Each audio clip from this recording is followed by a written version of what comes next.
চশমা museum, a house of world class, জলট্যাক মোড়, বহরমপুর মডার্ন হোটেলের সামনে। ভোট গণনা কেন্দ্রে কাউন্টিং এজেন্ট যদি তৎপর হয় তাহলে ভোট কারচুপি করতে কেউ পারবে না। মমতা ব্যানার্জির অভিযোগের পরিপ্রেক্ষিতে সাংবাদিক বৈঠক থেকে এমনটাই বললেন অধীর রঞ্জন চৌধুরী। পাশাপাশি এই বিষয় নিয়ে তৃণমূলের বিরুদ্ধে একাধিক অভিযোগ তুললেন অধীর রঞ্জন চৌধুরী। গণনা কেন্দ্রে যেই থাক, আমরা তো অনেক ভোট করেছি। কাউন্টিং যারা এজেন্ট, তাদের তৎপরতা থাকলে কেউ কিছু করতে পারবে বলে আমি মনে করি না। আর যদি তা হয় তাহলে ভোট ব্যবস্থাটাই বেকার হয়ে যায়। মূল বিষয়টা হচ্ছে কাউন্টিং এজেন্ট হিসেবে যারা থাকবে তাদের তৎপরতা। আমরা ঠগি এই কারণে, আমরা হারি এই কারণে, কারণ আমাদের দলের পক্ষ থেকে যাদেরকে আমরা কাউন্টিং এজেন্ট করেছি, এক ভোটের সময় যখন ইলেকশন হয় তখন তাদেরকে বসতে দেওয়া হয় না তৃণমূলের সন্ত্রাসে। এমনও হয়েছে আমার এলাকায় যে এজেন্ট বসে গেছে, এজেন্ট নির্বাচনের দিন পোলিং এজেন্ট সে বসে আছে, তৃণমূলের লোকরা তার বাড়িতে পুলিশ পাঠিয়েছে, তার বাড়ির লোককে ভয় দেখিয়েছে, তার বাড়ির লোক বুথে এসে বলছে ছেলে তুই বেরিয়ে আয়, তোকে বসতে হবে না। তৃণমূলের থেকে বেশি লুটপাট জানে কি আমার জানা নেই। যেখানে তৃণমূল আছে সেখানে তার থেকে বেশি লুটপাট, ছেঁচড়ামি, কারচুপি, লুট আর কে করতে পারে বাংলায় আমার জানা নাই।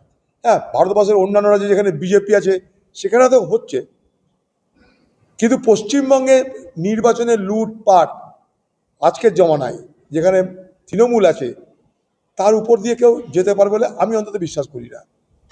ভারতবর্ষের নির্বাচন কমিশন, তার বিরুদ্ধে আমাদের অভিযোগ ভোট চোর, গদ্দি চোর, সেটা তো অন্য বিষয়। সেটা ভোটারদের তালিকায়, নির্বাচনী তালিকাভুক্ত করার ক্ষেত্রে নির্বাচন কমিশনের যে সমস্ত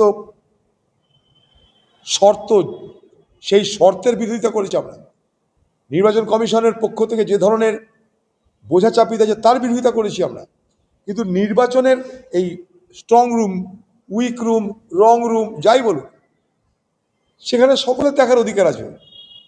সেখানে 24 আওয়ার সেখানটায় সিসিটিভি ক্যামেরা ঘেরা আছে। আমরা সেখানে চেস করেছি। পরশুদিন একটা ক্যামেরার ঘড়িতে 2টো বাজছে, যখন সেটা সকাল 10টা, সঙ্গে সঙ্গে চেস করেছি আমরা। তো ঝগড়ার জন্য ঝগড়া করা এক জিনিস, বিতর্ক তৈরি করার জন্য বিতর্ক করা এক জিনিস, আর বাস্তবতা আরেক জিনিস। এই বাংলার বাস্তবতা এটা। এই বাংলায় পঞ্চায়েত নির্বাচন করতে দেয়নি বাংলার মুখ্যমন্ত্রী মমতা ব্যানার্জি।